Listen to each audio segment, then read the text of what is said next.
everybody, this is Johnny Seville from Acorn Wealth Corp here, and this is your executive summary for stock setups for Wednesday.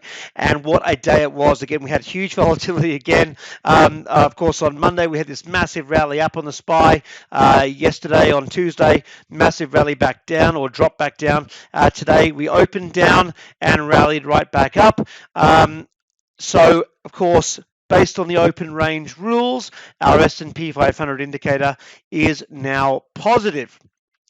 But does that mean that we continue rallying higher and higher and higher for the rest of March? Well, let's examine that. Obviously, the bias is up, but what this means for a bullish open range, just to clarify, is a bullish open range means that by the third Friday, which is, if we go to the 19th, so by the close of the 19th, a bullish open range bias means that we'll close within the open range or above. The point I'm making here is that the S&P could go straight down from here and trade in this range for the next couple of weeks, and it still holds the bullish bias. Because of the range of that candle, it was so big on Monday, it allows us to have a lot of volatility. I mean, on the SPY, that's a range from 295 to 310, basically. You know, that's a big range. If we go back to the S&P 500 to put into terms that you're probably more used to looking at, a low of 29.45 to a high of 30.90. So that's a considerable range of about 150 points on the S&P 500 that it could trade down to while still holding that bullish bias.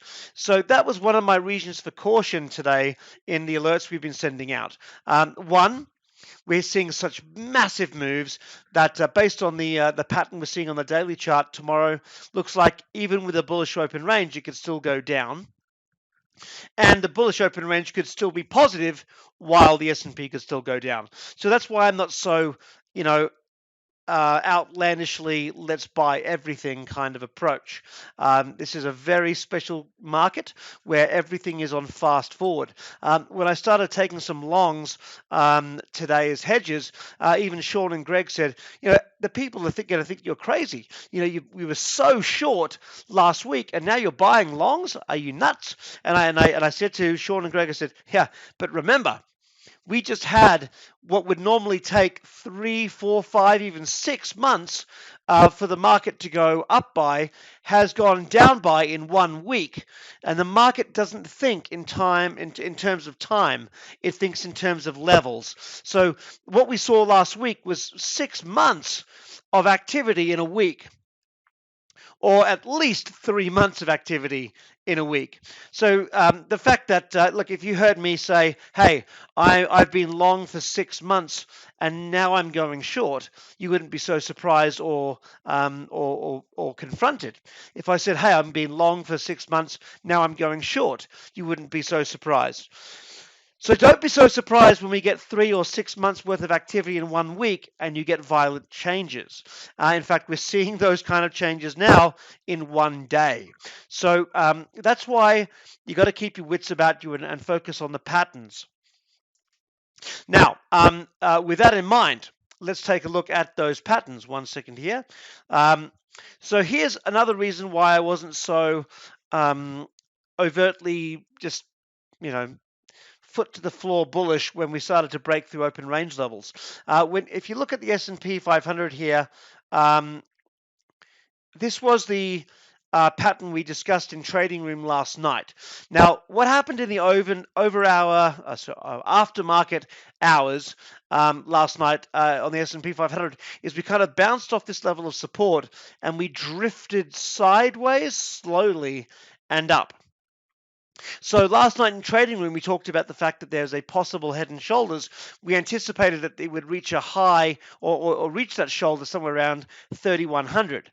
But because the right shoulder took a longer time to build. It didn't end up reaching resistance until the end of the day today at 31.26. And that was one of the reasons for my cautiousness in saying, oh, do I want to just go buy a whole bunch of longs and hold them? And why I suggested towards the end of the day that I was more of the opinion that cash is probably king here, and just lighten positions. So we're holding a couple of longs. I'm still holding a little bit of my shorts, but mostly kind of positioned towards the cash side because open range has gone bullish, but we're still seeing this bearish potential pattern on the S&P 500. And as you can see in aftermarket trading, we're already down 23 points, back down below open range at 30.89. Remember, resistance on open range is at 30.90. So once again, no surprise, tomorrow morning's open is going to be important. We may very well see a breakdown towards the support. We could very well see it break even lower, but any kind of big drop in the market, I would use as an opportunity to take profits on shorts, at least when there's juicy profits to be had, and still be angling towards the cash position while we have a bullish open range in a bearish market. So that's kind of my approach here. On if we have a big drop, as we may have in the morning, use this as an opportunity to take profits on shorts and hang out there, whatever you want to stay there for let's say, for lack of a better word, gambling's sake.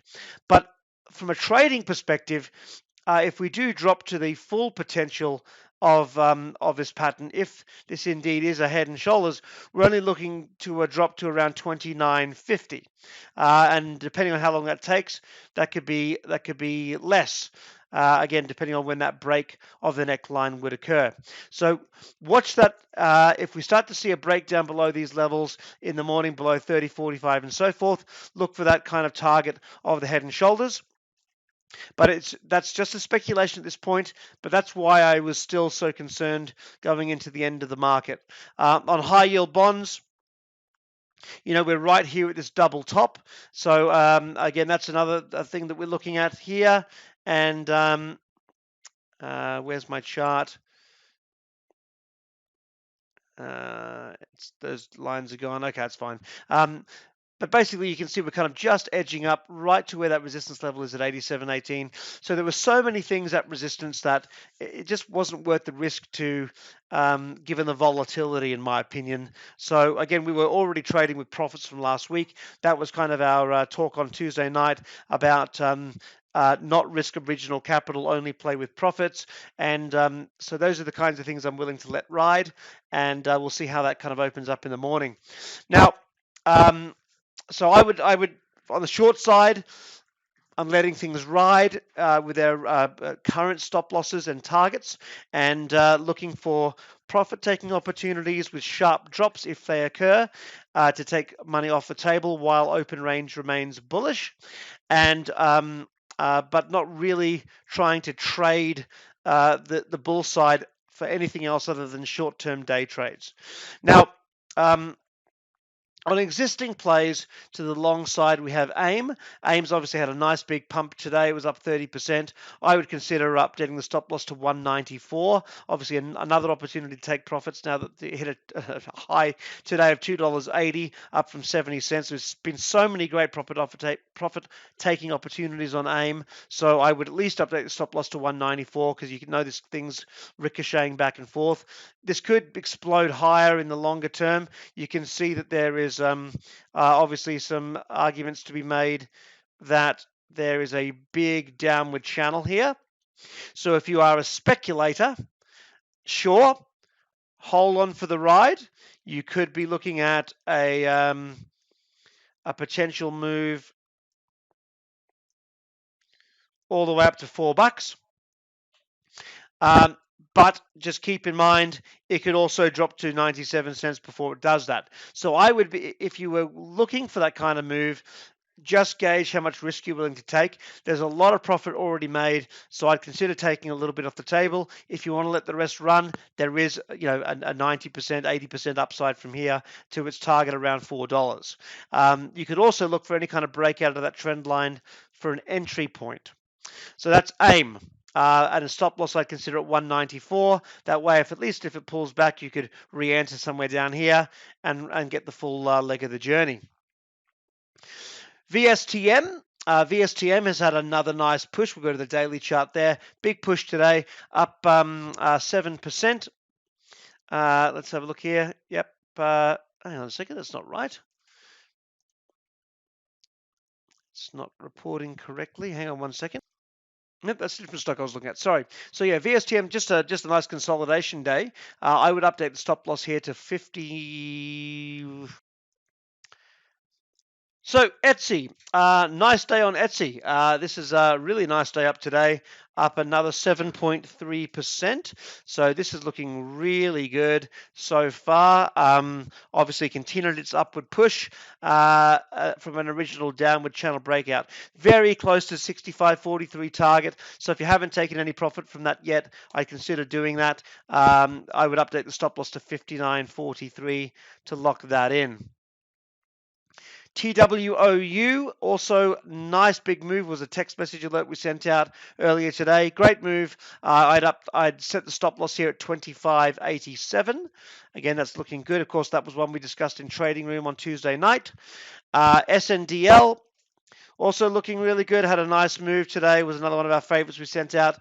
If you're not in that, I'd look at a rally above 173 for a possible entry. Momentum target stop signal 153. ANAB, another one from Tuesday night in Trading Room, up 7.97% today. Obviously, that's got a large gap to fill all the way up to $28 potentially. So again, if the bullish momentum continues to the upside tomorrow and the head and shoulders doesn't break down on the S&P 500, look for a breakout above 1877. I'd look at a stop signal of 1743, and the first target would be 2873.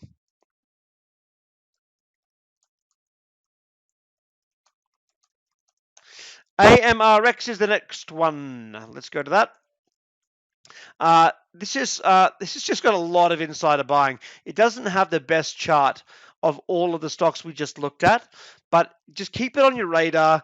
Watch for a break above 427 to see how the price action's going.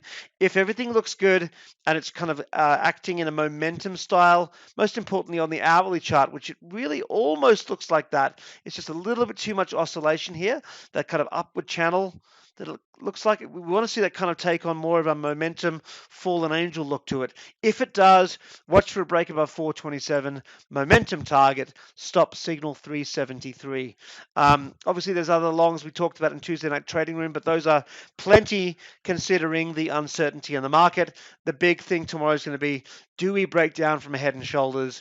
And if we do, profit taking opportunities on the shorts, and then and wait to see how this kind of shakes out, given that we are in a bullish open range. So I hope that helps, and of course you'll hear from me again tomorrow night in your executive summary.